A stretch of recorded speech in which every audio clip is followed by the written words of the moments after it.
নমস্কার। আমাদের জন্মছকে যদি যে কোনো গ্রহ নিজের ঘরে বসে আছে বা তুঙ্গস্থ আছে, সেই জিনিসে কোনোদিনই দান দেবেন না, না হলে সব ফল খারাপ হয়ে যাবে।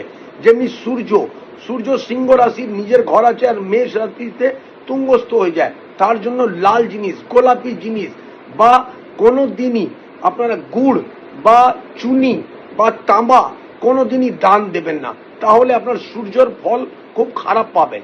নাম্বার 2 হলো চন্দ্র যাদের মানে কর্কট রাশিতে আছে বা তুঙ্গস্থ হয়ে যায় সেটা বৃষ রাশিতে, তাদের কোনোদিনই চাল, দুধ, জল মুক্ত কোনোদিনই দান দিতে নেই আর নিজের মাকে কষ্ট করতে নেই, না হলে খারাপ ফল পাবেন। নাম্বার 3 হলো মঙ্গল মকর রাশিতে তুঙ্গস্থ হয়ে যায়, মেষ রাশি আর বৃশ্চিক রাশিতে তাদের নিজের ঘর আছে। মসুরের ডাল আর মিষ্টি বা মৌরি কোনোদিনই দান দেবে না, না হলে মঙ্গল খারাপ ফল দেবে।